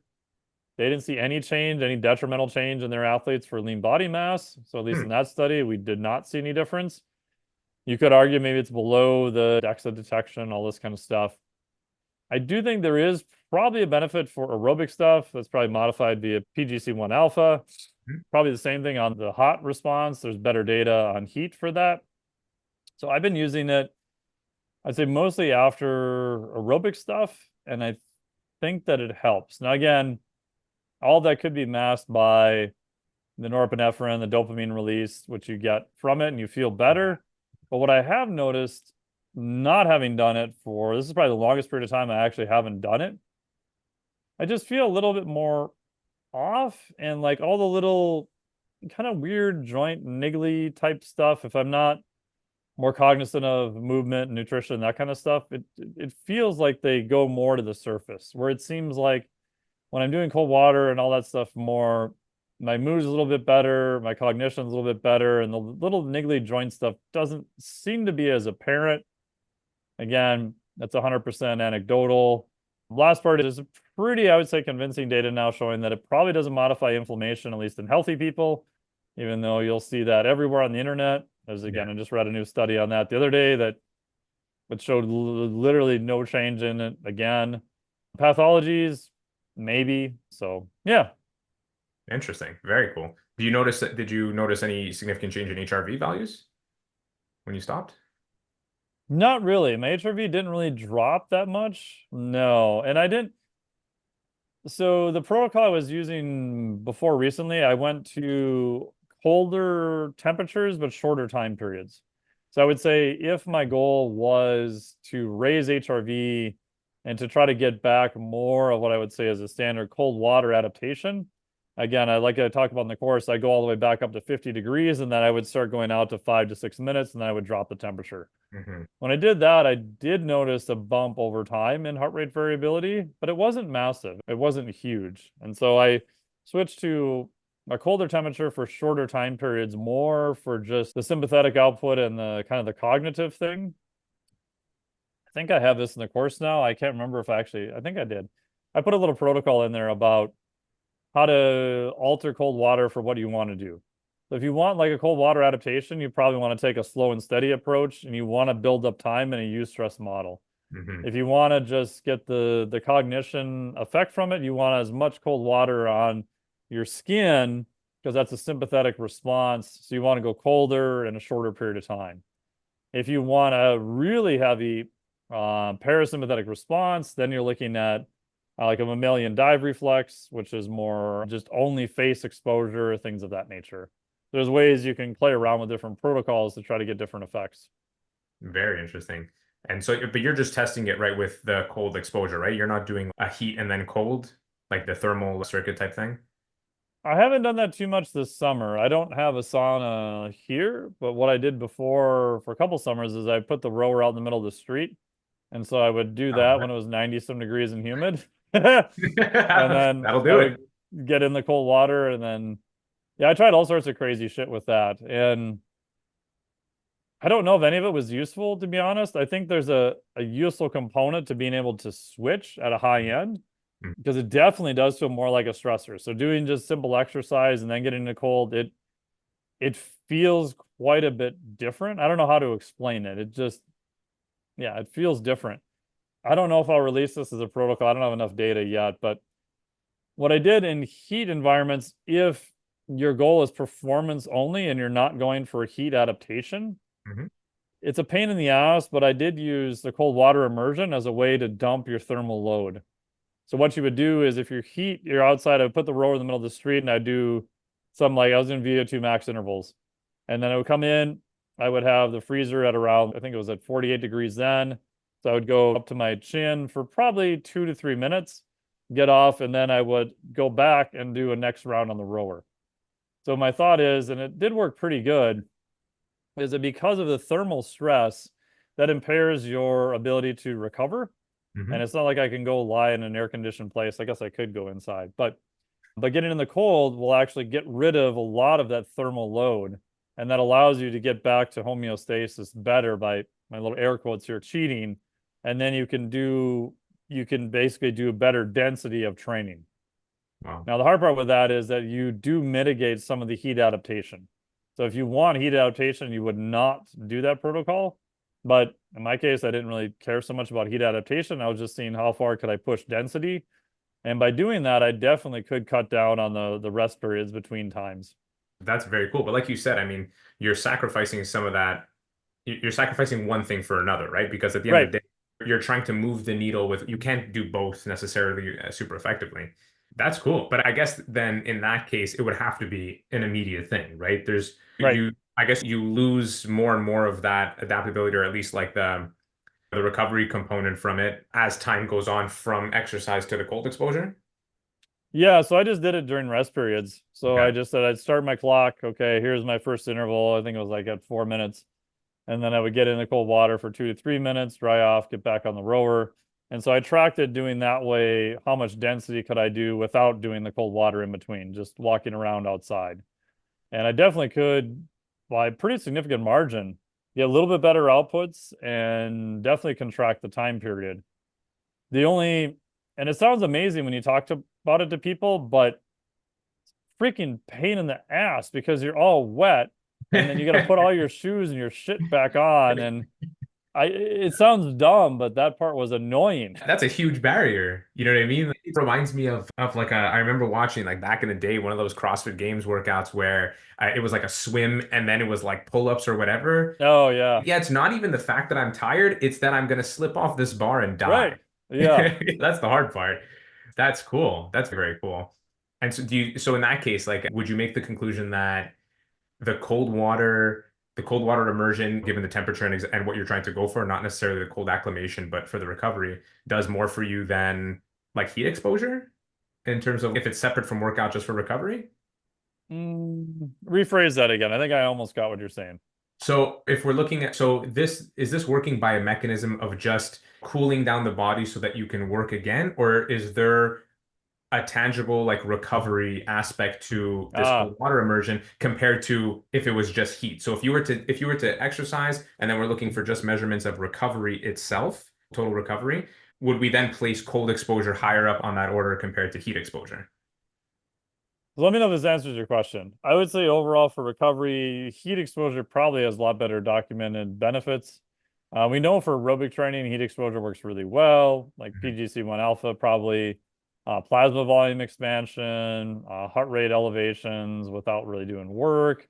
Yeah, that's the The If you get into the molecular stuff, there's some molecular adaptations that happen with sauna that may help aerobic performance, but you don't get them directly from exercise either. So they Mhm. appear to be potentially an additive effect. Unfortunately, I can't find any literature that's looked at that. There's a couple studies in moderately trained people with mixed results, but they were so almost untrained. I'm like, I don't know. We've got a lot of data with simulation stuff showing if you're going to compete in a hot environment, then any type of thermal preconditioning is helpful. Mhm. So I'd still put heat probably above cold. And then in the little experiment I was doing, I think the main benefit is just literally dumping the thermal load. I don't know if there's a recovery aspect to the nervous system from cold, Mhm. but my RPE was lower. So I don't know on that because when you get out of the cold, if you've done exercise, we've been in Costa Rica together where it's Yeah. before I had air conditioning. And if you're not adapted to it, it's freaking miserable. Like I wear shoes all the time in the gym because it's like a floating pool of sweat and a slip and slide Yeah. in there like Oh yeah. half the time and shit. Yeah. But so I found that I think it's just dumping the thermal load and you do feel a lot better. Like I did feel like before I did another round, I was like, yeah, this feels good. I feel much better ready to go. Yeah. Yeah, I'm always curious because, like yeah, to your point, the reason I asked that was because there's a lot more research and talk around heat exposure, different temperatures and time exposure, and all the variables that come with that. And so it always makes me wonder that if the cold exposure is just it diminishes with time, it seems like that's what's happening over here. Like you see an immediate benefit by dumping that thermal load, but is that the only benefit that it has in terms of like short-term recovery, or can we see something else long term? But like you said, I think a lot of the research around cold exposure has to do more with cognitive stuff and some stuff with the inflammation. But like you said, it doesn't really show like it's improving the immune system all that much in the end. Yeah, and for what it's worth, I've talked to other people who've done this too. I would go on vacation. We'd go down to Costa Rica for 2 weeks or whatever, come back. It literally felt like I did do any cold exposure whatsoever. It's this weird, almost asymmetric thing where, like when I was at home in COVID, yeah, everything was good. I'd work myself down to, I think, 41 degrees for 5 minutes pretty easily. But it took quite a while to step down, and I was in no hurry. Hmm. And then literally going away for 2 weeks and coming back, it's, oh my God, I feel like I've never done this at all. There's this weird regression back to baseline or whatever, where I don't notice that with heat. And again, we've got better documentation on heat and how long heat adaptation stays and all that kind of stuff. So that's something that's just, I don't know what that is, but I've talked to other people who've done it and they've all reported the same thing. Hmm. That's very cool. So is it just purely a physiology thing or biology thing where we lose that cold adaptation quicker as Could be, or as could a be some mechanism? expectancy effect, or you're just not used to suffering, or Mm. I don't know. But again, who knows? But my air quotes, it feels like a loss of adaptation. Yeah. Like it feels because I would retest myself at the same thing and it was just way harder. And I thought, well, maybe I'm just not used to it, but I would keep going again for a couple days and it felt like I was almost like not completely starting over, but it definitely felt like I was. Yeah. Yeah. Weird. I don't know. That's interesting though. It's very cool because like you said, if you can see the acute benefits seemed really cool with going back to back with the exercise, but it's also super interesting at how quickly that drops off. Are there actually this I'm not sure about, but are there more like in terms of thermal regulation in humans, are there more are the mechanisms or at least the pathways simpler when it comes to heat compared to cold? Mm, Not necessarily. I would say if you compare humans to what they're able to do compared to all other mammals, like humans are the two things that are probably the top things is the brain size, and I would say thermal regulation, and probably more thermal regulation on the heat side. Yeah. Like you could find all sorts of animals that do way better in cold than humans do. Hmm. But there's not too many that can do long walking or low level running in pretty high temperatures as humans can. Other animals can do very short sprints, but yeah, ability to endure heat under exertion. Like they used to do like persistence hunting where they would just chase animals that died of heat collapse, basically. Humans are pretty darn good at that when they're adapted. That's very cool. Yeah. So I guess maybe it comes from a mechanism from there, right? In terms of ability to adapt to heat versus cold. It'd be cool to Yeah. see more research in there too, though. Yeah, it's one of those areas where I'd love to see more, especially cross adaptation stuff. I talked about this in the Phys Flexor, but there was a study where they gave people exposure to hypoxia, so low Mhm. oxygen concentration, and a group they did not. And then they did cold water immersion directly after. The group who got hypoxic exposure before reported that the same temperature of water, same everything, at least their RPE or they're reporting that it wasn't really as bad as the other group. So Wow. there's also potentially some molecular stuff that crosses over between those two that would lead us to make sense. But at face value, I'm like, oh, wait a minute. So you put someone in a low oxygen environment, they get better at cold water? What the hell are you talking about? So I do think there are some more cross adaptation effects related to those different areas that we just haven't even really looked at much at all. Yeah, that's very cool. The next follow-up question from that is, are they even going to really invest in doing research on that? Well, that's the thing. Like, who's going to pay for it? Who's going to Yeah. do it? Like, it's not applied. It's basic research, but it's yeah. There's only been a couple pieces I've seen so far, and they call it a cross adaptation effect. But to me, that's fascinating. It's like transfer and lifting. Oh, you Yeah. didn't do deadlifts, but you did kettlebell swings. Your deadlift went up. How the hell does that work? Yeah. It doesn't work all the time, but it does work sometimes. So yeah, working on the thing makes the thing better, but we also know working on other things sometimes makes the thing better. And that's like the whole that's what interests me the most in the end, right? Is just trying to figure out that Rubik's cube of performance. Because for I think for Gen Pop, it's something where like we already have a really good like we know how to make Gen Pop fitter and leaner and stronger and all that other stuff. But it's once we get into that upper echelon of like athletic prowess and we're trying to get people to perform better, figuring out there's one part of me that's always, oh, we stick to the stuff that we know and we know what works, but there's that other part where it's like, but what if, and there's these other cool experiments that we can do, and some of these things that we wouldn't think would transfer over do.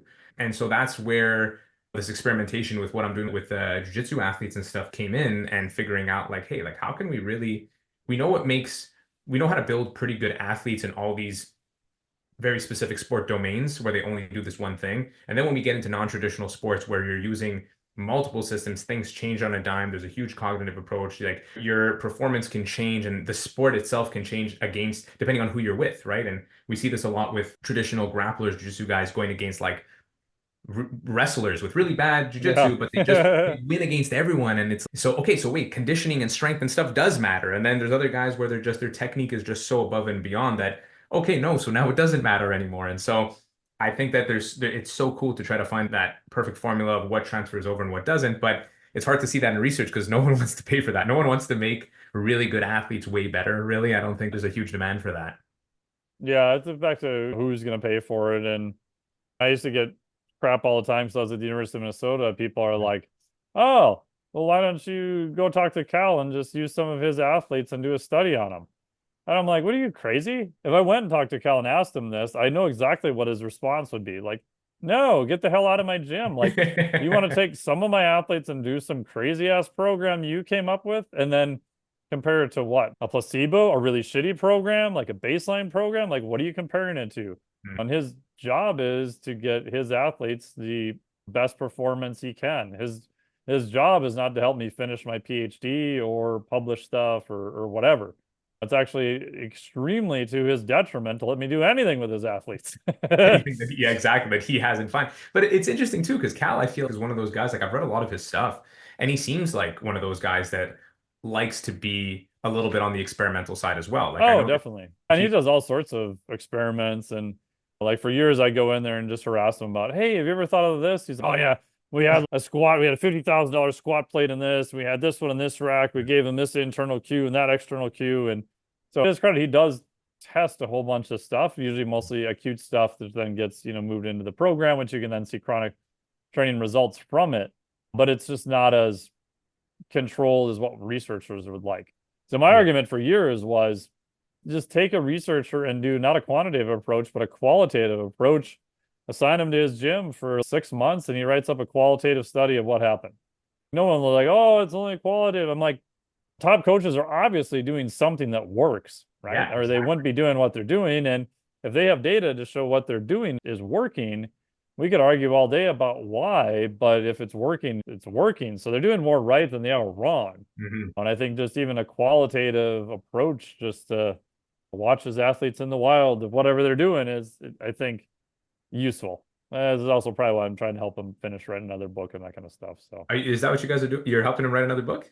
yeah, I'm trying to finish up the Triphasic 2 book, which, Oh man. oh God, it'll be good when it's done. I was working on it again today, but oh my God, I started it 8 years ago. I shit canned everything 3 years ago and started over. And even now, like I redid the whole training section starting 3 months ago. And it's not that any of the info is bad. It's just you've met Cal and read some of his stuff. It's amazing stuff. It works really well. He gets amazing results. But trying to explain it to someone who hasn't been with him all that much and is new to his kind of systems of how do you put it in this kind of translate it into a systematic order where it's still his stuff. You're not changing what he's doing, but trying to convey it into a system and a book and a format where people can read it and go, oh, cool, super max method. Okay. Oh, here's where I would use that. Oh, cool. Here's the lift I would do with that. Oh, yeah, here's the parameters and here's where I put it in my program. Oh, okay, that's cool. Like these little components. So if it works, the whole book will be like one of the whole systems all the way from beginning to end through warm up, through transfer training, through everything. But then each component you could pull out and insert into whatever you're doing on your own also. Because no one's going to probably read a 320-page book cover to cover. Just probably not. I enjoyed every second of Triphasic Training. I'll be Oh, honest. cool. Like, I thought was an incredible book. And part of, looking at his courses from there and having met him and stuff too was like I still use, and that's where I adapted the like indirect sort of training when I was doing with my athletes now in terms of like mixing the intervals was from an adaptation of his escalating density training. Yeah. That's where it bridged from too, because I think as far as athletic performance, like coaching and athletic performance, he's done so much, and it's been so consistent in terms of the athletes he's been able to put out there that I think, to your point, there's something there. He's doing something right. But it's not an easy read if you're not like into the industry. It definitely takes a little bit of effort to get into it and figure out what he's trying to say with everything and how to adapt it. Because it almost is written like him getting really excited about the stuff. And so and all this stuff is happening, and you're like, oh wait, what was this? And you have to like go back and forth. So it's very cool. Yeah. And that's been the hardest part is just putting it into, hopefully this version will be a little bit, I don't want to say easier to understand, but maybe like flows a little bit better. And I love the first one. I thought Ben and Cal did a great job on it. It's not a knock against that at all. Mm-hmm. But I think the evolution of coaches now is that they have less time and they might even be at a little bit of a lower level because we forget that there's so many new people coming into the industry all the time. Yeah. We've been around for quite a while. I sound like some old geezer now, but yeah, get off my lawn. But we forget that there's so many new people coming in to like this. I remember when I started, like Polacone Principles was like one of the first actual training books I bought. I'm like, oh my God, there's something besides 3x10. This is crazy. 5x5 from Bill Starr. Woo! You're totally right. And so like I guess you're trying to make it as more of an approachable read for like new like strength coaches or stuff that I guess I wouldn't say new, but people who maybe don't have necessarily like the experience or the aptitude to, I don't know, dig into research or take a look at things that are a bit too complex. Yeah, I'm trying to hit what I would say is a pretty high intermediate level, but have the be a lot of take-home points. Mm-hmm. So if you want to read about the goat drill and what that looks like and hardcore neurology and eye movements and all that stuff is in there. But if you want to read about just conditioning, we've got a section on 5 different conditioning methods and So my goal is that people will look at the table of contents and be like, oh yeah, I heard him talk about conditioning. Great. Oh, EDT method or super endurance or Yeah. whatever. They can go to that section, take that, and then go plug it into their program and apply it, right? Or supermax method, or oh wow, my athletes are super strong in the gym, but man, they're a bunch of pussies on the field. What am I doing wrong? Right. So Mhm. maybe some of the stuff with the transfer training section of foot position and different types of lifts to get better transfer from the weight room onto the field. They Yeah. can take those things and try to apply them.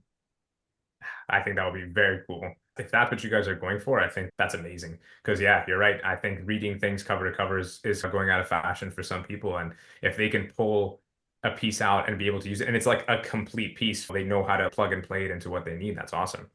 And if you need anyone to read anything at an advanced copy, I'm your guy. Yeah. Yeah. I'll let you know. It'll be good. I just need to get it done. It's just been taking a while and stuff. And it'll probably be, as far as the book goes, it'll definitely probably be a little bit more on the expensive side. But at the same point, I'm like, for 12 years of somebody's brain distilled into a system for under $100, like shit, I do that all day. You know what I mean? I still think there's a ton of value for people that are still seeking it. And then maybe I'm an optimist, but I still think there's enough people in the world who still want to get better, who will still do an old school method of buying a book, opening it, reading sections, trying to understand it, and then go apply it. Like I'm I still think there's a lot of those people still out there. I think so too. I think so too. I spoke about this recently on another podcast also when it came to learning, and like my style of it was essentially that. Like you the whole reason books and these types of methods and stuff were so interesting to me too was because you're like you said to your point, that book is like 12 years of knowledge in the making. And so Yeah. if I read it now, I'm like 12 years ahead of where he was when he, or you guys were when he Yeah. started reading that book. And so what I like my method with that was always like, oh, if there's something I really wanted to know, I'd find someone who was really good at it, that was called like an expert in at their craft in that section of the field. I would get any published content they would have. I'd read through that stuff, and then afterwards, I'd just reach out and be like, hey, can I ask some questions? Can we jump on a call? Can we do something? And then get into it even more because yeah, that's it. Like you get to have a starting point at where they are currently, and you're safe, and that's how the industry itself advances so quickly. And I think that's how everything advances quickly is you just get people who are interested in learning that are starting at this point that people had to work years to get to, and then they just use that as a jumping off point to the next thing.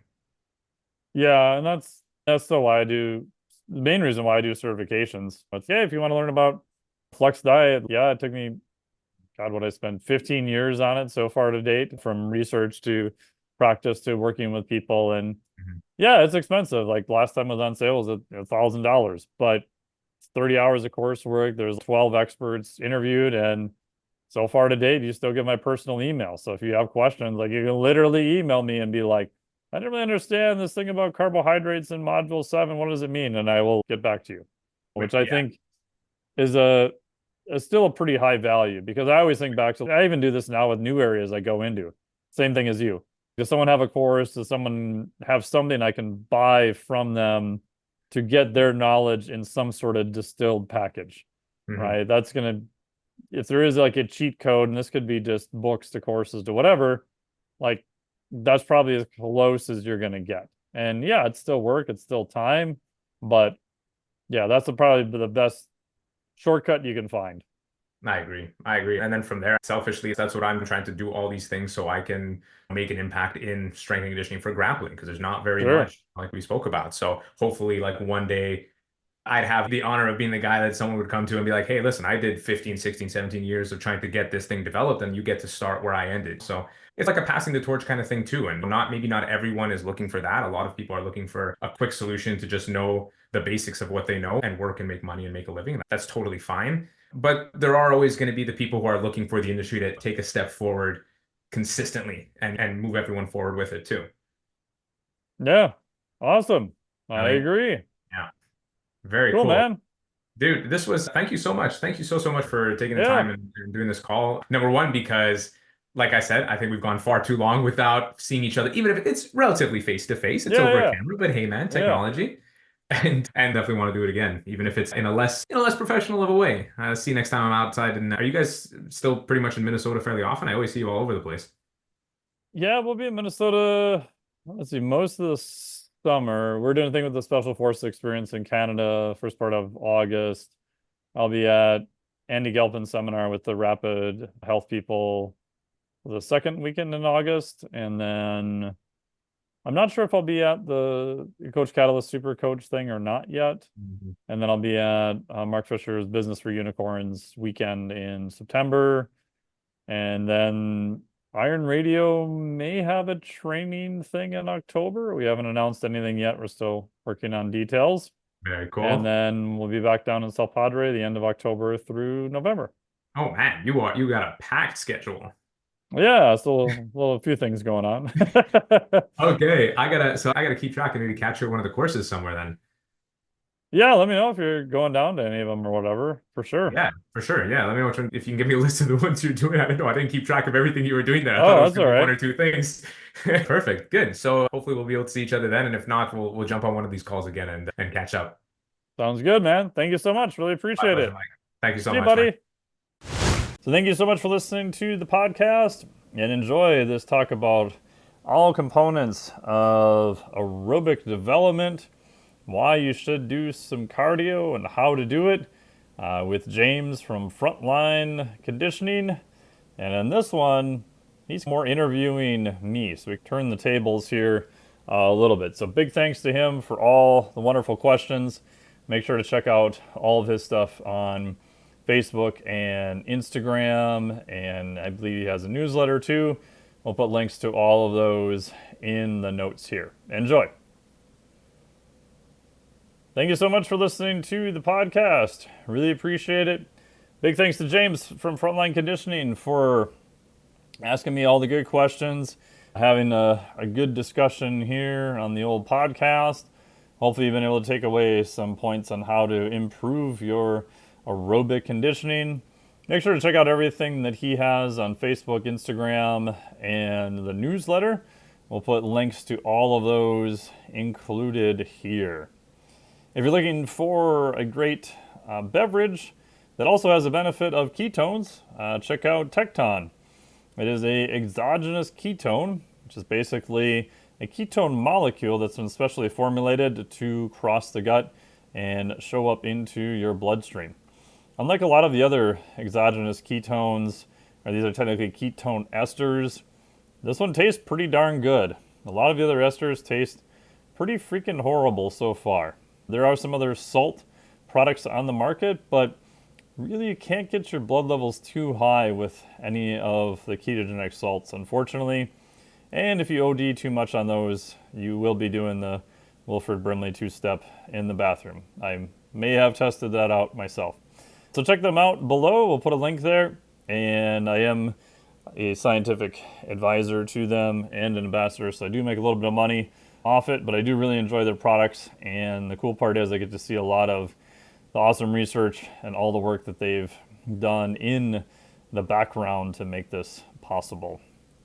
And if you want more great information, make sure to sign up to my daily newsletter. Go to MikeTNelson.com and you'll see it, either scroll down, you'll see a box there, or at the very top, there'll be a tab for newsletter. Both those work to get you onto the daily insider newsletter for free. Very similar topics that we talk about here on the podcast, delivered directly to your inbox. And again, my goal is to make them informative and also try to make them as entertaining as possible too, because people want information from said research studies, but most people don't want to read said research studies, which I totally understand. And I'm one of those nut jobs that actually loves reading research and translating it into stuff that you can use for better performance, increased body comp, all that great stuff. So go to MikeTNelson.com, check out the newsletter there. Thank you so much for listening to the podcast. As always, really appreciate it.